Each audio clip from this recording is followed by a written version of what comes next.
আলাইকুম।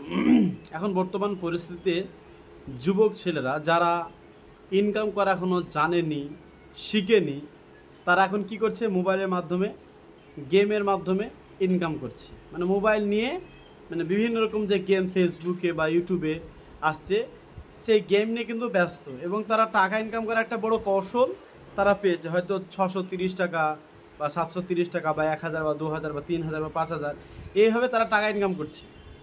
ইনকাম করার পরে কি হচ্ছে? সেই টাকাটা কিন্তু পাওয়ার পরে সেই টাকাটা হয়তো তার বাবাকে বা তার বন্ধু বান্ধবকে কিন্তু দিচ্ছে। যে টাকা ইনকাম করেছে গেমের মাধ্যমে বা অনলাইনের মাধ্যমে, যেভাবে টাকা ইনকাম করা একটা এখন পদ্ধতি, মানে ডিজিটাল যুগে সেভাবে ইনকাম করার পরে সেই টাকাটা নিজে তো সে অ্যাকাউন্টে রাখছে, তারপরে পরে অন্য কোনো বন্ধুদেরকে বা জামাই বাবুকে বা কাউকে যদি সে টাকাটা গিফট করছে বা দিচ্ছে অন্য একজনের অ্যাকাউন্টে, সে কিন্তু মানে সাইবার অপরাধীর অনুযায়ী সে কিন্তু ধরা পড়ে যাচ্ছে বা তার অ্যাকাউন্টও বন্ধ হয়ে যাচ্ছে। আপনার অ্যাকাউন্ট তো বন্ধ হয়ে যাচ্ছে, কিন্তু যাকে আপনি টাকা গিফট করছেন বা দিচ্ছেন তারও অ্যাকাউন্ট হ্যাক হয়ে যাচ্ছে বা বন্ধ হয়ে যাচ্ছে। এটা কারণ কি? কারণ এইভাবে কোনদিন বড়লোক হওয়া যায়? গেম খেলে অনলাইনে টাকা ইনকাম করে কি বড়লোক হওয়া যায় বলেন তো? কারণ এটা তো ইসলাম শরীয়ত অনুযায়ী হারাম পন্থা। জুয়া তো ইসলামে কোরআন হাদিস অনুযায়ী একদম স্পষ্ট দলিল দ্বারা প্রমাণিত হারাম ঘোষণা করা হয়েছে। কিন্তু এখন বর্তমানে যুবকরা এবং যুবতীরা, প্রায় ছেলেরা যারা কোনোদিন মাঠে ঘাটে যায়নি, কাজকর্ম করে না, হালাল পথে ইনকাম করে না, তারা গেমের মাধ্যমে বা ফেসবুকে কোনো একটা গেমের হয়তো কোনো কিছু দেখেছে বা ইউটিউবে দেখেছে, অনলাইনের মাধ্যমে গেমের মাধ্যমে তারা কিন্তু টাকা ইনকাম করছে। এটা কিন্তু শরীয়তে জায়েজ নয়। কেমনভাবে? তারা হয়তো 2000 টাকা বা 3000 টাকা লাগাচ্ছে, লাগানোর পর হয়তো একটা মোটা অঙ্কের টাকা তারা হয়তো 10,000 বা 20,000 বা কিছু টাকা হয়তো বেশি পাচ্ছে। তারা নিজেকে মনে করে, যেটা তারা মনে করে এটা হালাল, হালাল মনে করে তারা। মানে হারাম এক পর্যায়ে তারা হারামকে হালাল মনে করবে। এটা কি আমাদের পূর্ব লক্ষণ? আর ইসলাম শরীয়তে এটা তো হারাম একদম নিষেধাজ্ঞা করা হয়েছে।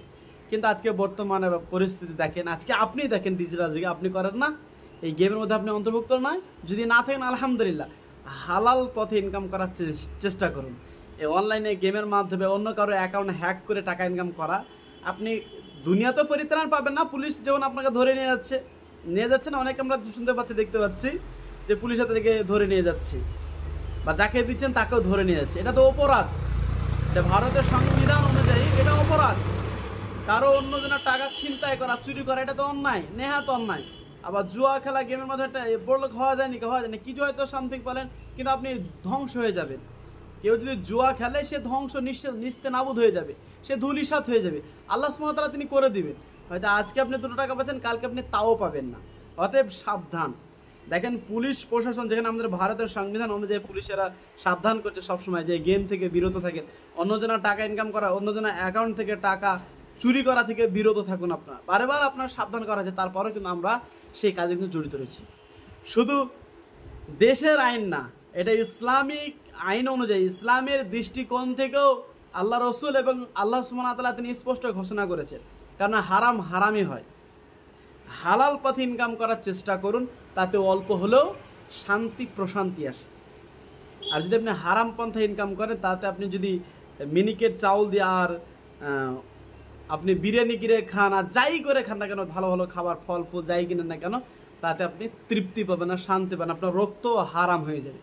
অতএব আপনাকে বলছি যুবক, তোমাকে বলছি সাবধান। পরিবেশ ও পরিস্থিতি সম্পর্কে সদা সচেতন থাকার চেষ্টা করুন। হালাল পথে ইনকাম করার চেষ্টা করুন। জীবনে সুখ মিলবে, শান্তি মিলবে, পরিবার শান্তিতে থাকবে।